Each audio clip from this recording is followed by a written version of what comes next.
Well, hi, everybody, and welcome to this episode of the Stable Scoop Show. It's episode 520. And this is the Horse Radio Network's Equestrian Roundtable show. Our sponsors this episode are Purina Omega Match. I am Glenn the Geek, founder of the Horse Radio Network and host of Horses in the Morning, the longest-running daily horse podcast in the world. Now, I noticed some of you coming in live here. Please do post your name and where you're from so that we all know. All the panelists can also see your comments tonight. Hi, Donna. Donna's in here from Connecticut. I know we have some others popping in as well. And I also want to know, can you hear me okay? I had terrible sound problems on the last one because my mixer was dying, and I don't know how any of you listened to it and why you didn't tell me about it, but I got a brand new mixer, so we're hoping that it works, and I hope my sound is better. Please let me know in the comments that the sound is better, and I apologize for the last episode. Well, this is the Equestrian Roundtable podcast. Every podcast like this, I invite panelists who are from the industry. Tonight, I made it easy on myself. I invited three people who really like to talk, and they are fellow hosts from the Horse Radio Network. And if you're watching live, welcome, and we appreciate that. You can ask any questions, or if you have a comment on the topics we cover tonight, please post them in the comments, and we'll read them and get to them. And hi, Kathleen and Mackenzie say I sounded good. Thank you, Donna. Appreciate that. So this is the first show that we're combining video and audio, and if you miss any part of tonight's show, if you have to bail out on the video, you can hear the rest of the audio on the Stable Scoop podcast feed. Tomorrow morning it'll be out. So tonight, I made it easy on myself, as I said, by inviting other hosts from the Horse Radio Network. Terrific lineup of shows. Before I get to them, though, I have to do a shameless plug. I have to get a shameless plug in for this. You still have time to book for the Horse Lovers Cruise in 2022, and it looks like cruising is starting again. Yay! So details and booking information, go to horseloverscruise.com. We have 50 people going so far. This is not your typical cruise that's put on by an organization where you have to go learn stuff and sit in boring classes. We are going to drink and talk horses and eat a lot. It's a 7-night cruise on the second largest cruise ship in the world, and we're leaving out of Florida, and it is next year. Go get all the details. I think it's February. Go get all the details at horseloverscruise.com and come hang out with horse people, having a good time, drinking and partying and talking about horses. But that's what we do there. Nothing educational at all will happen during that cruise, I promise. And we're also in the final planning stages of our HRN Roadshow. We are going on the road. Jennifer and I are taking our new RV, which that's kind of a retro version right there, but that's Scooter pulling the RV. We're taking our new RV, and we're going for 5 weeks, the end of July through August. We're visiting 14 states and 20 different listener farms. So we're going to be staying at listener farms, doing trail rides, doing meetups along the way. We're going to have picnics. We're going to have dinners. We'll announce the whole route, where we're going, where the meetups are going to be. We're going to do a concert with Templeton Thompson live. So there's all kinds of things that we're doing, and you'll be able to participate if you're around that area and want to meet your fellow listeners and meet us. You can come out and do that. We would appreciate you stopping by, and there'll be more details about that shortly.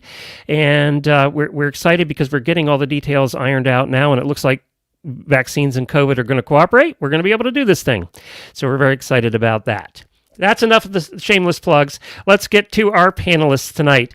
My old friend, somebody who I really started this podcasting adventure with years ago, and that's Dr. Wendy Yang. Hi, Dr. Yang. Hi. Good to see you, Wendy. It's great to see you, too. Now, Wendy hosts the driving radio show because you are a carriage driver.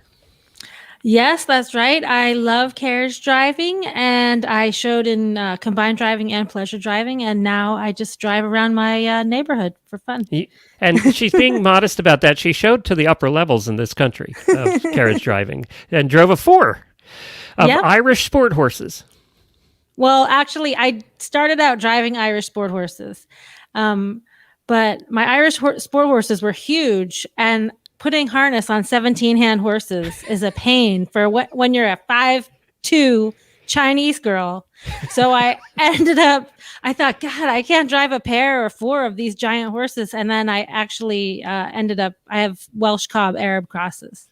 And they're more in the 14 and a half, 15-hand range. One's like technically a pony. Yeah. Well, more your size, Dr. Wendy. Yeah, that's more my size. When I stand next to them, they look like horses.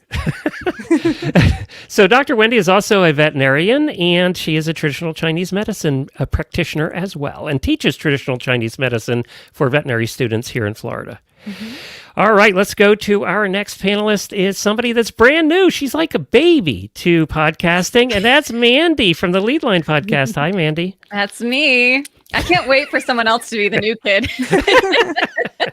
I get to introduce you as the baby for a while. Oh, no, there's a new show coming on. You'll be off the hook in a couple of weeks. Thank goodness. Mandee, tell everybody what the Lead Line podcast is. The Lead Line podcast is for horse business owners who are ready to take their horse hobby into business mode. So talking about becoming a profitable horse business, because a lot of us have that side hustle. We're making a little bit of money, but we want to make a lot more money. So the Lead Line podcast helps teach people how to do that. Very good. And we're glad to have you on board. I've known Mandee. We were talking about it before we started. I've known Mandee. She was one of our first guests on Stable Scoop back in the late 2000s. And that, by the way, is almost 13,000 guests ago for the Horse Radio Network. Ooh. Yeah, that's a lot of talking. And then, speaking of talking, we have another host of one of our terrific longtime shows now. We have Piper joining us, and she is host of the Plaidcast. Hi, Piper. Hi, everyone. And, of course, of Plaid Horse Magazine fame. Piper's the troublemaker of this group right here. She's the one that's always getting in trouble and causing, fights on the internet. But we love her for that. I love it that I don't have to, and you can take all the flack. I call it accountability, not fights on the internet. But sure, whatever you want to call it. Call it discussion. But the Plaidcast has been going on how many years now? 5 years now. Yeah. Wow, holy cow. I remember your first one. It's like yesterday. Well, congratulations. That puts you in the top 1% of all podcasters for the length of time their podcast has lasted. Probably 0.5% of all podcasts make it for 5 years. Yeah, so congratulations. That either shows tenacity or stupidity or stubbornness. I don't know. It's one of those. It is one of those. It's a good show, though, and you really should check it out. Tell everybody a little bit about what your show's about. It's about the hunter jumper community, and like what Mandee was saying, we talk a lot of business stuff because I love that, but really just showing people how many different careers and how many different ways there are to excel in the hunter jumper sport. So we have a lot of top riders, and then we have a lot of top people at every different facet and part of our community. Very good. All right. Now, how we do this lineup for the panelists is I don't pick the topics, they do. So they choose topics. They each submitted 2, and then I picked one of those 2 to try and get new things on each episode that we do of the Roundtable, stuff we haven't talked about before. And so we're going to just let them go. It's a discussion between you guys. I'm here to moderate and maybe have some opinions occasionally. Not that I've known to have any opinions at all. So, Wendy, we're going to start with you. What was your topic and why did you pick it? Well, it's something that comes up in my practice a lot. As I specialize in traditional Chinese vet medicine, so that means I do acupuncture. I do a lot of sport horses and sport dogs, but the majority of my patients are geriatrics, right? Because most people think of acupuncture and chiro for their older dogs and horses. And so, you get this old farm dog, this people want you to work miracles in one acupuncture treatment. And I'm like, if I could turn back time, I'd be a millionaire and I wouldn't be working for you. So I think, if only, and we all do this. Like, I think about this with my own horses and my own dogs. Like, oh, if I only did this, and yourself, right? You think, wow, if I only did yoga when I was younger and kept at it, I would be so much more flexible and a better rider. So that's why I picked this topic. And do you want me to? Yeah, go ahead and start. Yeah. So I talked a little bit about this on my Chinese medicine segment on the driving show last week, and this is a huge thing for dogs, and it's so easy, right? And we horse people, like, my horses are retired and they stand around and do nothing but eat, and maybe I pet them and put fly spray on them, but my farrier comes every 5 weeks, and I am not missing my farrier appointment because we know how important it is for their hooves to have care, right? But my dog's toenails are like so long. I'm horrible. But she's a Jack Russell and she bites me when I do her toenails. And Says I the know veterinarian. this. Yeah, I'm a veterinarian. I know this, right? So I see these like daggers on these dogs' toes, and a lot of like Labradors, especially black Labradors with like black toenails, like they can get so long. And you think about your dogs walking on those long toenails. That's like a huge cause of arthritis in dogs. So if you can't clip your dog's toenails, I mean, just think about them like the way you think about your horse. They need to be done on a regular basis. And if your dog won't let you do them, just take them to the groomer, right? Pay the $25 and get somebody else to clip your toenails, and it'll save your dog's, it'll extend your dog's life. And then we also talked a little bit about chondroprotectives. So we all know about Adequan and Legend, and that's important, but sometimes we don't think about using them until after our horses are showing signs of arthritis. But they're called chondroprotectives because they protect the joint surface. So a lot of the research that was done for Adequan and Legend was on young animals. There was a study done on Adequan when it first started about with German Shepherd dogs, and they gave Adequan to German Shepherd puppies, and there was a much reduced incidence of them getting hip dysplasia because the Adequan saves their joints. So our sport horses, we should think about instituting Adequan as a as a preventative. Give it to them when they're young, and it'll make their joints last a lot longer with the wear and tear that we put on them. And this is not a paid commercial for Adequan, by the way. No, you can use off-label. You can Yeah, and joint therapy. Okay, I like Adequan. Let me go to Piper on that. Do you have ponies? A lot of different ponies, and you're in the jumping world, and you're using those ponies, and they're working. Yep. Do you think about that? Do you think about giving them preventative stuff? Absolutely, and oftentimes when they're leased, it's in their contract what preventative maintenance and what other maintenance they need. We had a really interesting conversation on the Plaidcast a couple weeks ago, talking about how different the joint injections are, like the chemicals put into the joint injections. And I didn't realize how much they had changed. When I was a child, it was this like, oh, once you start joint injections, you can't stop. And, now we have such better technology going into the joint injections that it really can be something that can be stopped and started as needed. And I thought that was fascinating to learn about. So I think it's all that stuff. And then it's also the holistic approach. Again, back to the contracts we have in their lease contracts, how many jumping classes, how many classes they can do per day, how high they're allowed to jump at home. It's all tied into this, longevity. I want my ponies to be happy and want to do their jobs and last forever. And their job can mean anything to me. I tell my ponies that they need to be good at their job, and I don't care what that job is. If they want to be a walk trot pony, totally fine by me. If they want to be a division pony, but they have to be, we will make them sound uncomfortable, and then they have to be good at that job. But our leases and our contracts are designed for exactly what you're talking about. And it's like maintenance. It's like maintenance on your car. Yep. You wouldn't skip those things. And I don't know. I know a lot of horse girls that don't forget to do the maintenance on their cars, let alone clean it. So there's that. Okay, clean it. Mandee, is this something that you've dealt with or done anything about with your horses? Well, I actually have a couple of senior pets at this point because my animals stay with me long term. So I have my senior horse, and she is, I believe, 22. But I also have a senior cat, and she is 17. And I've had her ever since the beginning, too. So it is actually something I've been really starting to pay attention to for both pets to make sure that they are comfortable and they're well taken care of. And I did have a gap in owning my horse. I got her when she was 5 and she's 22 now, like I said. But when I was out of the horse industry for a few years and traveling full time, I had actually given my horse to a friend. So she was gone for a bit, and I got her back in 2018. And now as I've had her back for a few years, I have started to introduce things that I didn't do in the beginning when she was really young, when I had her earlier on. So looking at those things, I've started doing like chiropractic care and looking into massage more. And I'm like, okay, if I need these things, my horse probably needs them too. She's getting older.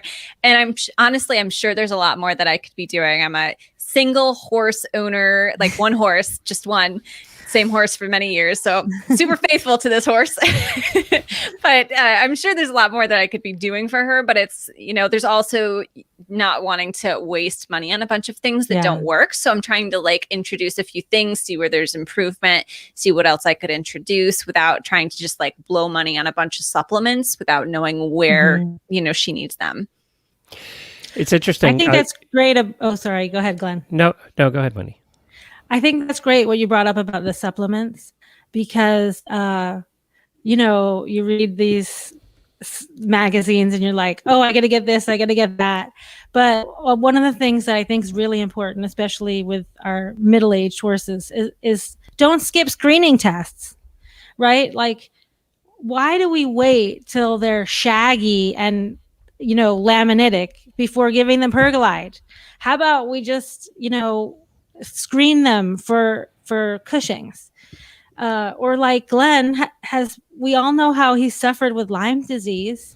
If you live in an area of high prevalence of Lyme and your horse is showing something abnormal, even if they're not, like screen for it, and then do something preventative for it. But I feel like even with my own horse, I feel like I should have screened him because mine has Lyme. He had Lyme when he was younger. Then he had Cushing's. And at the time that I started treating him for Cushing's, he also was suffering from EPM. So he had this like huge storm and he was retired, but he wasn't neurologic and he wasn't lame. But he was showing some atrophy. And I kept saying to myself, I even talked to another vet friend of mine. I'm like, what do you think, Adante? You think I'm thinking too much into it? Do you think I'm just seeing EPM everywhere? And she's like, yes, because I do sometimes worry about them, but I'm like, screw it. I'm pulling blood. I'm going to screen for it. And then I did, and we treated him early on, but he progressed like they sometimes do. But I feel like, well, maybe if I had treated him for the Cushing's early on, maybe his other issues wouldn't be so bad. So that's hard though, because you have to fight for that sometimes, don't you? I mean, you're with your veterinarians because, and I feel like as a veterinarian, sometimes I feel like, with EPM, especially 90% are going to test positive, right? But only 10% actually have the disease. So it's hard to tell my clients like, well, I see your horse looking kind of old and has atrophy, and I think I should do this test. And then interpreting those results are really difficult. It's a hard thing to screen for. So you have to have a good relationship with your vet. And I think what you're saying, Glenn, is sometimes you as a horse owner see an attitude change, but to the vet, I might see like, well, it looks great. Yeah. And I don't want to waste your money. Yeah. Yeah. We know there's something wrong. You're right. Because, we know our pets. And we just know there's something wrong. It's hard, though, too, because you still have to balance, and Mandee, you said it, and I'm glad you did. You still have to balance money in all this thing. There's always, money always comes into the picture. And I always said, I think we have a dollar amount in mind. And I know this sounds awful, but I think we all have a dollar amount in mind for our pets, whether they're horses or dogs or cats. That's not awful. That's real. Yeah, because I couldn't afford to spend $100,000 now to fix a dog. I'm just not going to be able to do that. And we also have to deal with what's realistic for us may not be real. What's realistic for me may not be realistic for Piper, or may not be realistic for Mandee, or the other way around. Right? Our real life situations, our financial situations kind of affect what we do too, but that's where preventative care even gets more important. And by the way, if you're watching live, tell us what you do for preventative care with your horses. If you use a certain product or whatever, just type it in the comments there. But I think that's where it becomes more important, right? It saves us money in the long run. It'll save you money in the long run. And also, like, especially with dogs, like, we don't realize it because, they're with us all the time. But their lifespan is so short. Like when I was younger, I never thought about that, right? But your dog's lifespan is like, if you get 12 great years with them, then that's really good, but that's so short, So you don't want to skip, sometimes when they're young, you think, oh, I don't need to go for an annual exam. I'm just going to take them down the Tractor Supply and get a rabies shot. Right. But you should get your dog, take them for an annual exam. They can pull blood on them. It doesn't cost a ton of money. And you might find something, or like Mandee, your cat, your 17-year-old cat. Almost all cats are going to have renal failure at some point. That's just the nature of cats. And if we can catch that early, then we can help them deal with that for a longer period of time. I want to add too, like speaking of my cat, she had some issues in her older age that have been going on for a couple of years. And I took her to a local vet. One of the issues that she was having is that she was coughing a lot. It was a very dry cough, and it was just constant. But it was to the point where it was waking my husband and I up in the middle of the night because we would just hear coughing all of the time. And so I took her to a vet. They did some tests. They couldn't find anything. And then I took her a few months later. They still couldn't find anything. And finally, I couldn't accept that there was nothing that I could do to help that cough. And I ended up traveling an hour and a half with her, which she does not travel well, but I traveled an hour and a half to a different vet who figured out the issue. I can't even tell you what it was because I have no idea, but she gave her some antibiotics and she never coughed again. But it took me over a year to find that issue because the first vet couldn't find it. And it's, no diss to the first one, but sometimes we have to go with our feelings on something with our animals too and be like, you know what, there's got to be a solution. We just have to dig a little bit deeper sometimes. I got a question. After that trip, did you need the ER? Did you have to go to the ER because you were scratched all the hell and back? Oh my God. I just have to say, migraine from the meowing. I gotta say, I walked into the vet's office. I showed them the carrier with Splash inside. That's her name. And I was like, we're going to need a cleanup. And they looked inside and they were like, oh, okay, we'll get someone to help you with that. But they were actually really good. One of the techs came in, she took the carrier, washed the whole thing out. And I'm saying we had like issues from both ends. From this and it was in so the car. bad. It was so bad.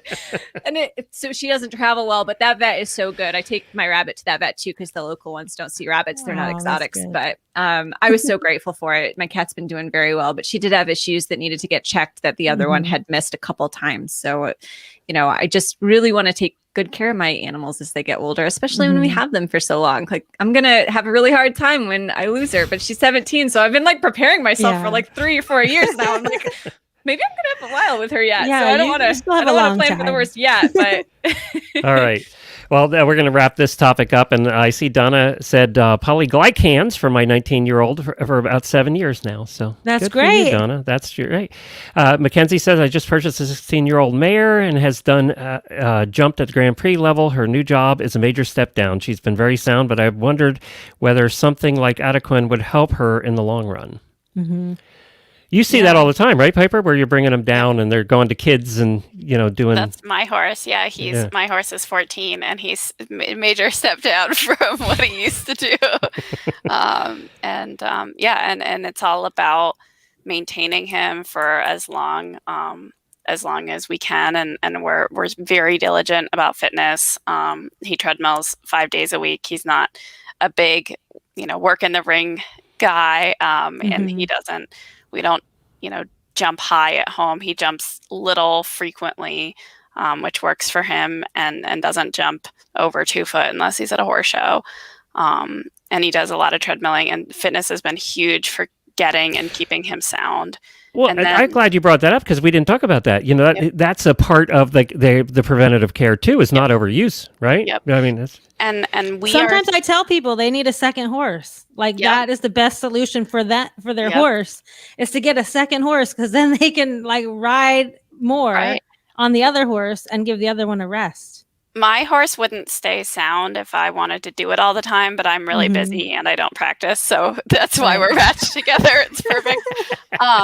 But another thing that, I was just at Kentucky for 2 weeks, and another thing that we're extremely diligent about is his lunging. He doesn't need to lunge all the time, but he lunges for relaxation. He doesn't lunge for exhaustion. And you see that when you're out there, in the lunging ring, you see that distinction. You see these horses with these tight bungees wrapped around their back, and their heads tied in, and cross cantering, and things being thrown at them and that kind of stuff. And he does lunge sometimes, but he goes out and it's about loosening up and stretching in the morning. And we're not going to go into that topic tonight because I was getting so excited. No, Wendy, we're not going there tonight. But my point is there is, like, that is part of, I think but we can all agree that bad lunging is bad for their long-term health. No question. And at the horse show, I saw a lot of bad lunging. Yeah, and they'll do it for an hour out there. And every decision like that, And I almost murdered a significant other that he's passed. He's gone now, but I didn't kill him, but I left him. I was just going to say. I didn't kill him, but I left him. He's in my past. Let me clarify that, if he's found dead. But I almost dumped him on the spot from bad lunging. Yep, he was lunging my horse badly. No, and I'm talking about lunging for fitness and lunging for relaxation, and that being part of a holistic. All right, guys, we do have to go on. We have two more questions to get to tonight. Before we go on, though, I do have to talk about one of our terrific sponsors who does care about your horse as well. And they actually have a show on our network. And I have to bring them up right here. And that is Purina. If your horses can't get out on green grass for their daily dose of omegas, Purina's got you covered. The Purina team of PhD equine nutritionists have 2 new products that are rich in omega-3 fatty acids and taste. And they taste a whole lot better than that fish oil stuff. Try the new Purina Omega Match Timothy-based ration balancer or the ahi flower oil supplement and see for yourself why these are among some of the best omegas that nature offers. And these are 2 brand new products for Purina. So if you haven't looked at them, go take a look at them. It takes science and love together, each pulling their weight to help your horses live their best lives. Kind of what we're talking about tonight.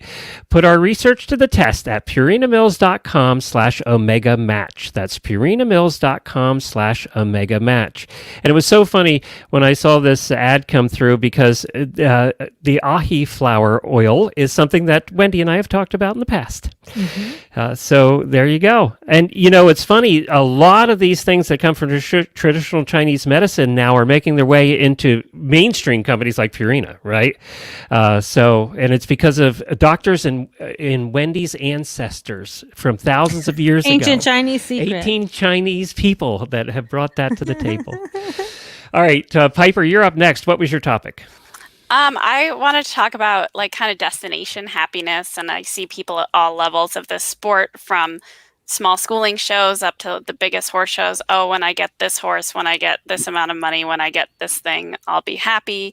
And I think that's related to shame and wanting more from the sport and feeling welcome. And kind of these are all issues that I think we all face. And one of the things that we don't recognize is that we all face them. We think that other people at other levels of the sport, or people who go to other horse shows or have more horses or a nicer horse or something, don't face these issues. And the more I do this, the more it's a universal truth of our sport, is that we all seek more. We all seek to do better. I mean, and I think that comes from a really healthy, good place of wanting to be better horse people, but it's so easy to kind of pervert that a little bit. It's so easy to find our shame, to shame others. Back to what you're saying in the beginning, Glenn, I mean, I think about, whatever, if I'm rabble-rousing or holding people accountable, I mean, the fact that so many people do try to weaponize shame against me is a sad indicator of our sport. And so I love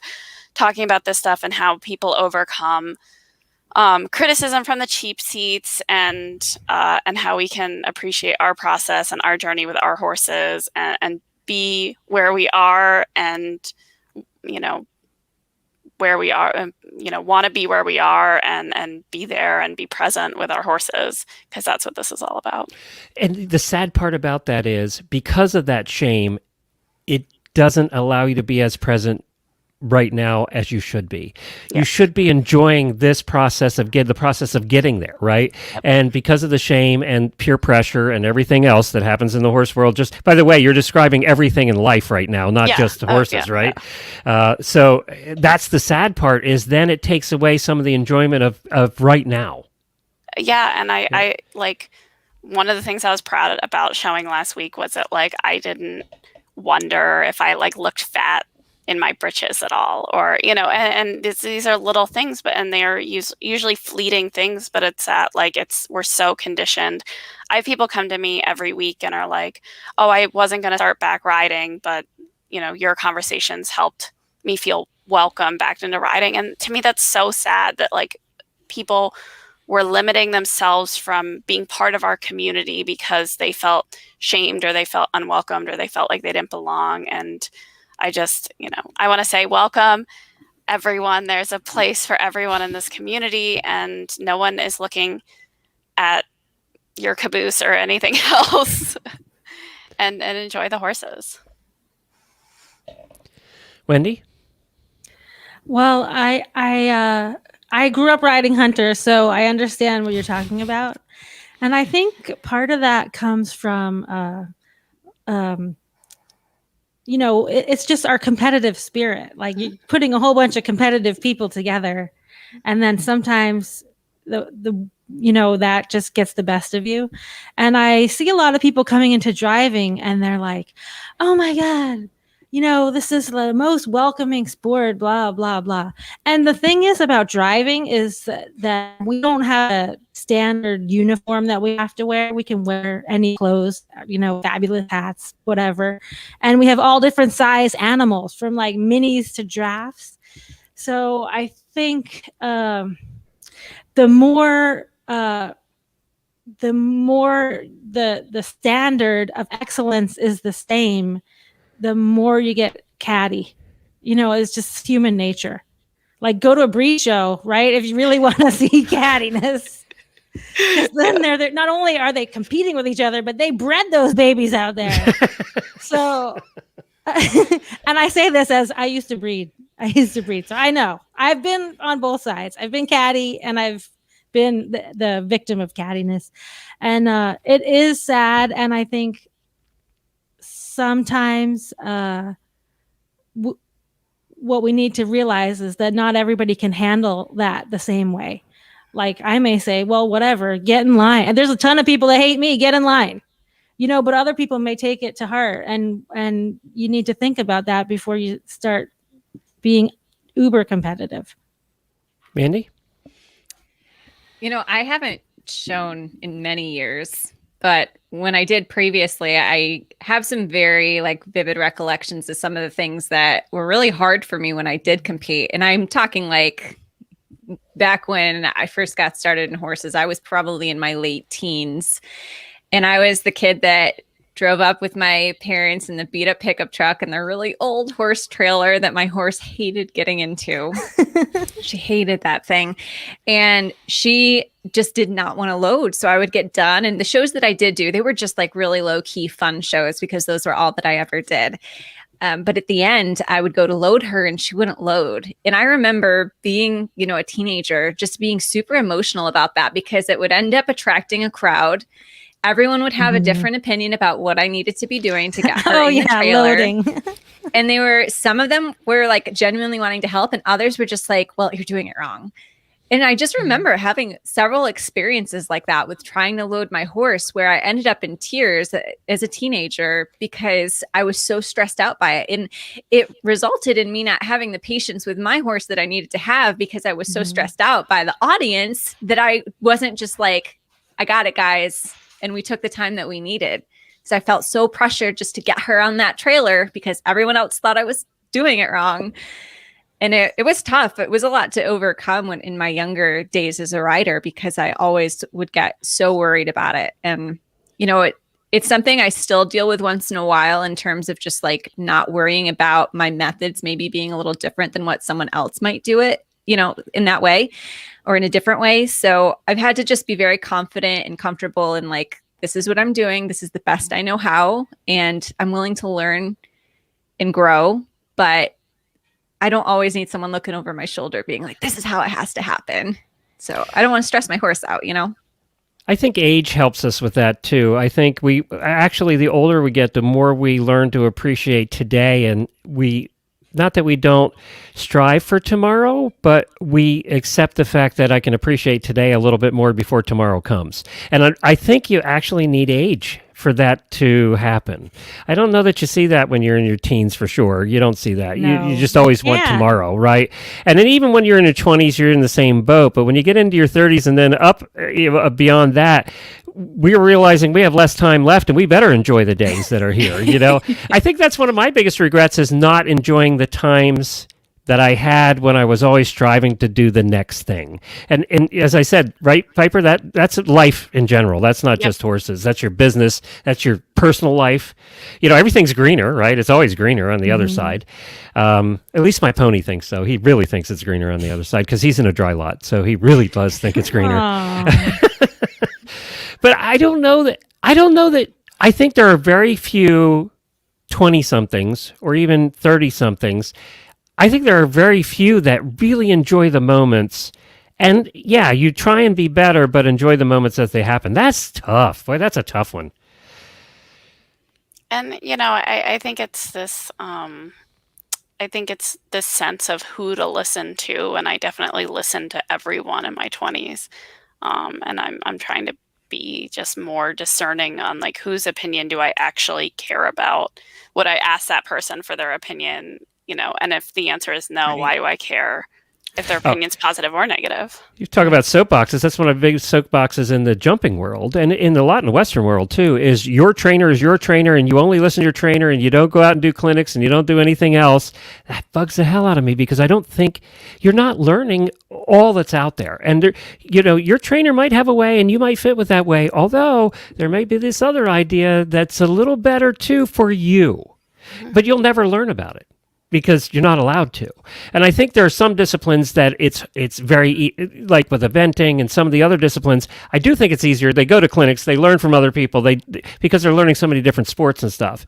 So I think that, I don't know. That's always bugged me a little bit. And it partly goes back to, I taught sales. I was in sales for a long time, and I learned from everybody. I didn't have one sales coach, and then I taught sales, and I encouraged people to go out and learn from other people. And I don't think you can be as well-rounded if you're under one person for a long period of time. I could be wrong about that.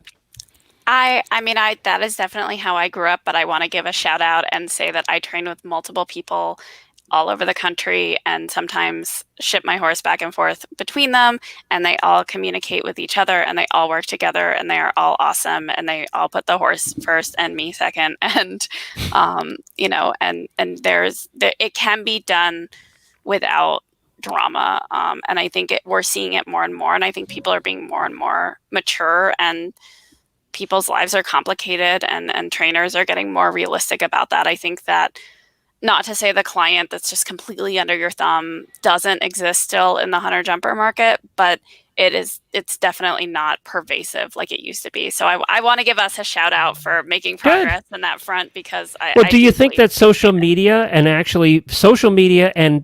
accountability that social media brings probably has helped that?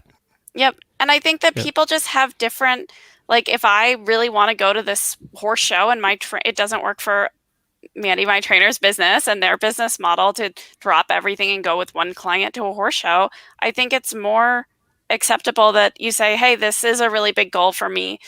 Who do you recommend that I train with, or who will my horse go well with? And working together and finding that person, instead of asking your trainer because it's not fair to ask your trainer to upend their life and their business because of your goal that they might not have and might not fit with their business.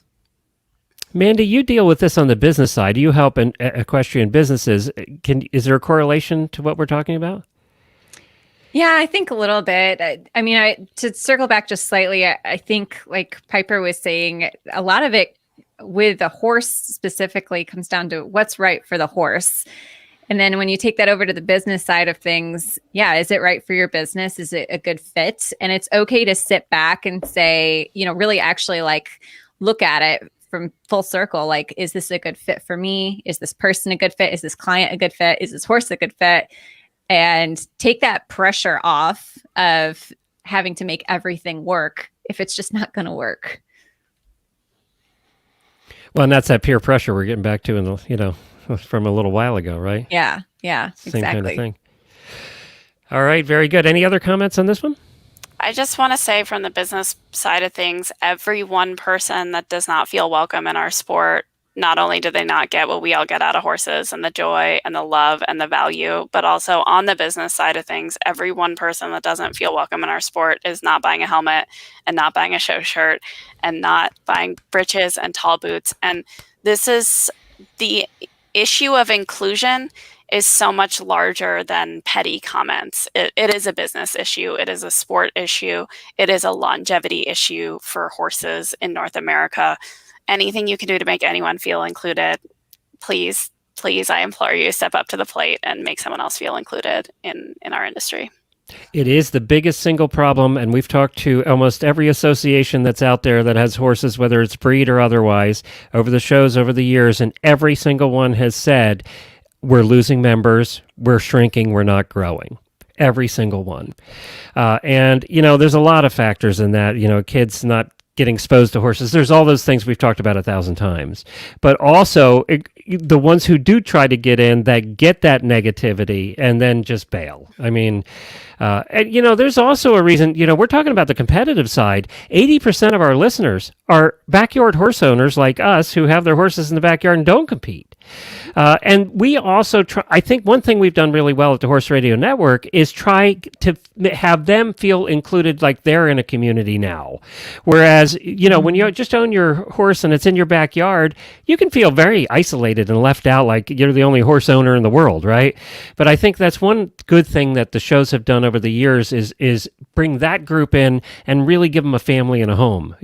Our auditor room is a perfect example of that, right? So it's not everybody's competing, but we all deal with, you go trail riding, you deal with the pettiness, right? Yep. I mean, you're with a group of more than 3 people, you've got it. It's just going to happen. But it has to change. And unfortunately, I think social media has helped the horse world be a better place, thanks to our shows and everything else. But also it's hurt because it's so easy to be mean, really mean on social media. And we've all seen that. Poor Piper has experienced some of that recently. Know that we're with you there, girl. We're behind you. We're supportive. All right, real quick, let's talk about you guys, and we'll go into our final question. And we're going to first go to our newest podcaster, Mandee. Look at that, her pretty horse, all dressed up. And it's the Lead Line podcast. You're at episode 10 or 11 now?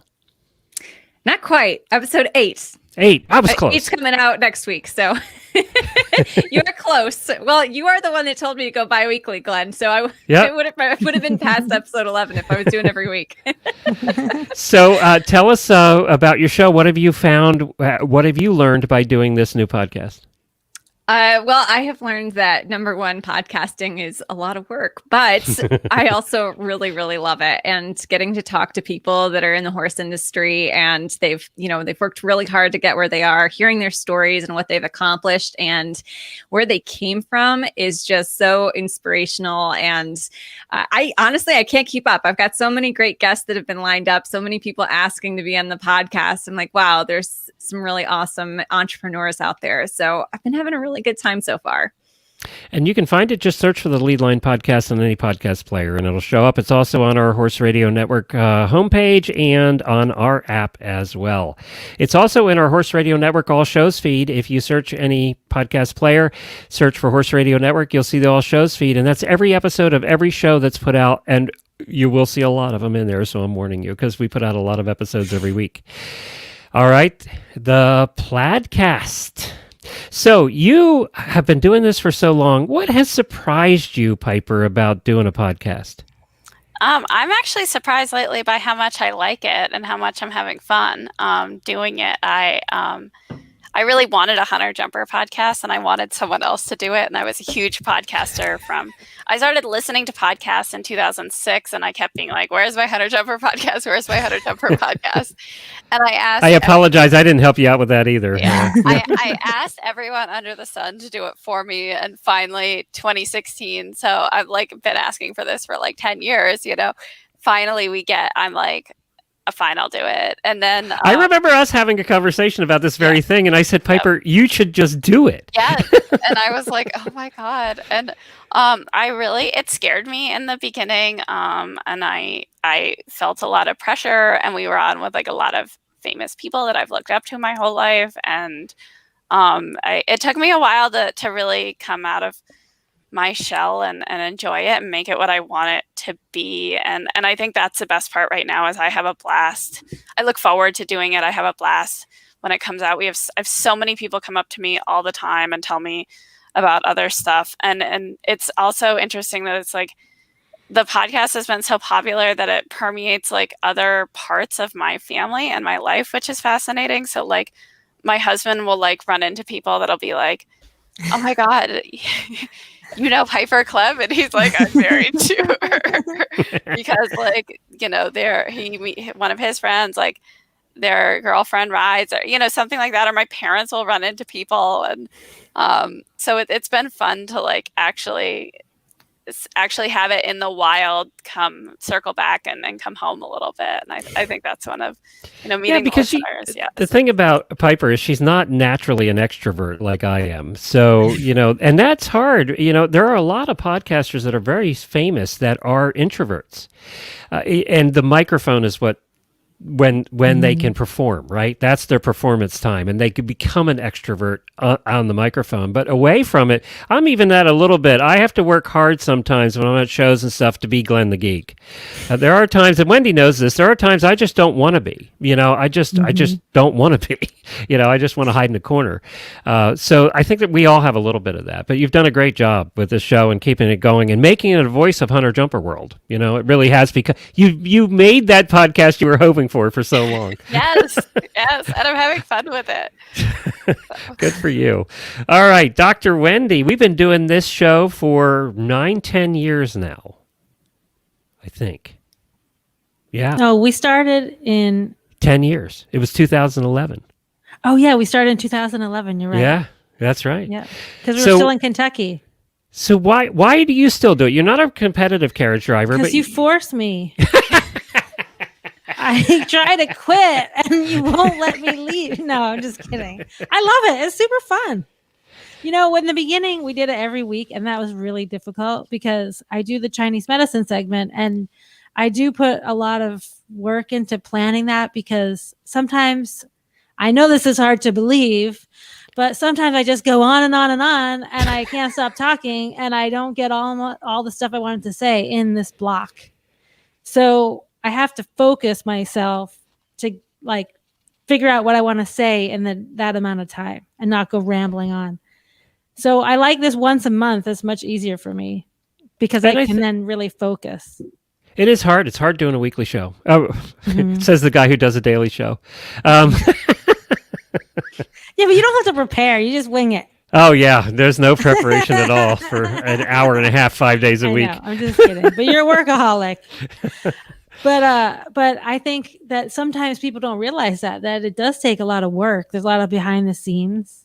So you have to be willing to put that in. But it's really rewarding once you do it. I tell everybody, and I told Piper this, I told Mandee this, but before they started their shows, I tell everybody that there's 10 to 12 hours of pre and post production for every hour you're on the air. And that's marketing, and that just includes everything that's involved, booking guests and doing all of that. Actually, some people say, what's the hardest thing you do? Booking guests. It's just a pain in the ass because you have to go back and forth, and it's emails after emails, and you know, it's just coordinating times and doing all of that. It's just time consuming. It's a time consuming process, but everything about podcasting or anything else you want to do well is time consuming. It's business, right? It's just the way it is. Well, I'm glad you're all part of the network. Thank you so much for being here for so long. Between all of us, I figured it out. We have over 25 years of podcasting experience between all of us. So that's a long time. I don't really contribute much to that number. You will. I was going to say 25 years and 2 months. All right, last question. We are next going to Mandee. All right. Well, so my topic is on accountability and how accountability helps us to be successful at anything we do. And obviously my topic a lot of the time is business. And so this has been like our topic for May in my community and the Lead Line community. We've been talking a lot about accountability because I think similar to what Glenn said about being a backyard horse owner, just kind of doing your own thing on your own little island. A lot of entrepreneurs do that too, where we dive into a project and we start something and then it doesn't get finished because we're on our own island and no one's going to know if we don't finish the project except us. So we're just like, it's fine. I don't need to finish it, or I'm just going to let that go. Maybe that wasn't such a good idea. And so we sit there on our little solopreneur island, just not getting things done. So we've been really talking a lot in my group about just like how having people that you are accountable to on a regular basis really makes such a huge difference. So I'd love to hear some of your thoughts on that. Glenn, what do you think? Well, you know what made us accountable in the early days of what we were doing is our sponsors. You know, it's interesting because 95% of podcasters quit within 6 months. They're done. They stop podcasting. That's 95% of them. And I probably would have been one of those early on had it not been we were lucky to get some sponsors early on. So in a way, it's having so many terrific sponsors that has made us accountable. We cannot skip shows. We cannot skip episodes. Mm-hmm. But what has also made me accountable is I reached outside of the horse world to other professional podcasters. And a matter of fact, I got this new mixer so I don't sound like crap anymore. And my mentor, who has been doing this longer than me, believe it or not, was on the phone with me last night helping me set it up. And he, so I went outside of the horse world to other podcasters, and that we have groups. We have a podcast network group that's all podcast networks like the Horse Radio Network. And we hold each other accountable. So yes, I can't do it on my own. There are people that can do it. I am not good at Dr. Wendy's not good at it either. She needed Kyle, her significant other, he runs your business, but you needed that. He runs it all. Yeah, you needed that. I do the accounting, but... Yeah, but you needed him to book and to keep you going and accountable. I cannot, well, you know what? I cannot book the appointments. And I tell this to other vets because I'm in a little group where we talk about house call veterinarians. And the thing is, if I answer the phone, I am on the phone with that client for hours. And then if I say, well, look, I'm with another client, or I'll call you back then. And they're like, oh, that bitch hung up on me. And it's like, okay, well, sorry. Or can you come Sunday at 4:30? No, I can't. But if I said that, they would be super pissed. But Kyle just says no. And they're like, okay, thanks, Dr. Kyle. I'll call back. So it doesn't even have to be your husband or even if you just get yourself an answering service for any business, I think would be like, save a lot of headaches for you. Piper, you've been dealing with accountability. That's all you've been talking about, and holding other people accountable as well as yourself too. Yeah. I mean, I'm with Dr. Wendy. The buffers are huge. I fully advise people, even if you can't afford someone at your company yet, just make up an email with someone else's name. That's a great one. Because I like that. Why didn't I do that 10 years ago? I did do it 10 years ago. It worked. Because that buffer. You guys are so smart. When people don't need to talk to you, they don't need to talk to you. And, when people would call, I mean, I remember in the early days of the magazine, people would call like my cell phone, the only number you can still call, and they'd be like, subscriptions department, and I'd be like, hold please, and then I'd be like, hello, subscriptions department. But it's like, yeah, like people are like shocked when I pick up the phone still. But I think when people don't need to talk to you, or it doesn't need to become emotional, having them talk to someone else, whether it's real or perceived, is huge. Mm-hmm.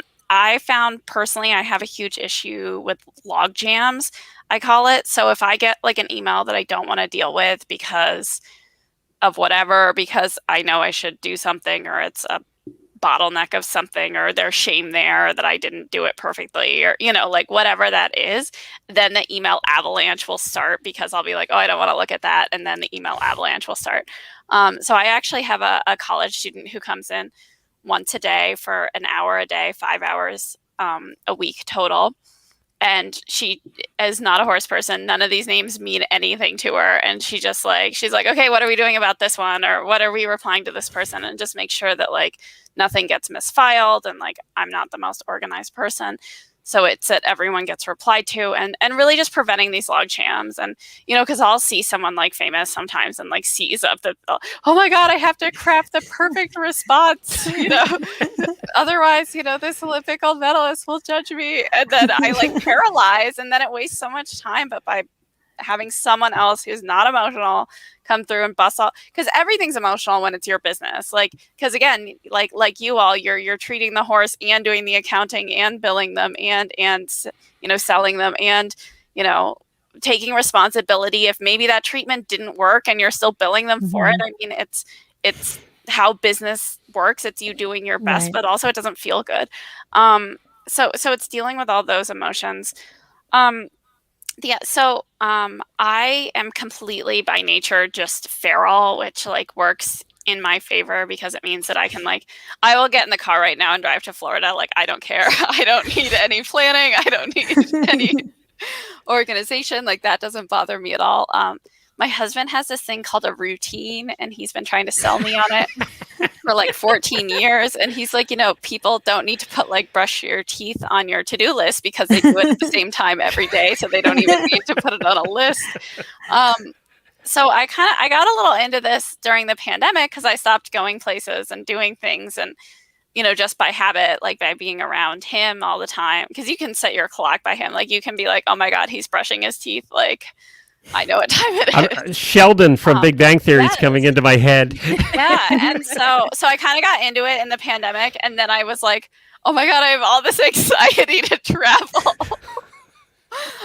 So I've gotten off of that again, but there is value. I see the value to it. You know, I see the value to having more structure, and I have a ton of scheduled phone calls every day. And I don't know if I like that or not, but I do think it keeps me structured. You know, it keeps me. And then, you know, again, like kind of what you said, Glenn, too, is like, I have a lot of employees and they all have questions, and like, I'm not going to risk them losing a sale because I didn't respond fast enough, or, you know, I'm not going to risk their livelihood or them doing a good job at their job or them performing at how they want to perform by not replying or not being around for a meeting or when something needed to be fixed. So definitely other people.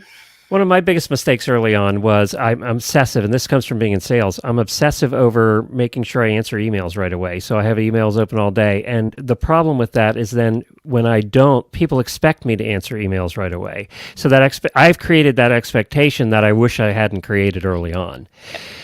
Because, you know, then it just sucks time. It's just, you know, it just sucks time. And I get so many emails, and I'm getting better now at kind of making that more of a once a day thing on the stuff that's not urgent, you know, has to happen this hour. But Mandee, what's if you gave your clients one piece of advice when it comes to accountability, what is it? I think it's just making sure that you have at least one person in your circle that you trust that's asking you and actually challenging you to get things done. What I ended up doing is I created my own like circle of like a mastermind not that long ago, and we set dates on the calendar. We all committed to it, and I told them if they didn't show up, they were getting kicked out. So I created a very accountable small mastermind of like 4 people, including myself, and just having those people that could like, we looked at each other's ideas, we set goals, you know, getting on those meetings after we did it every 2 weeks. We'd have our goals and we would say, hey, so-and-so, did you accomplish this goal that you set in the group 2 weeks ago? And they'd be like, oh man. Or they'd be like, yep.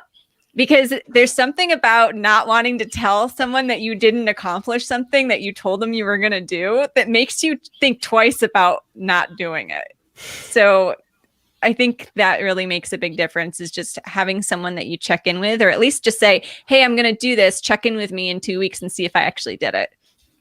Yeah, self-discipline when you're self-employed is the hardest thing. It is so difficult. And a lot of people this last year, I've worked at home all my life, but a lot of people this last year learned how hard that is when you're at home working.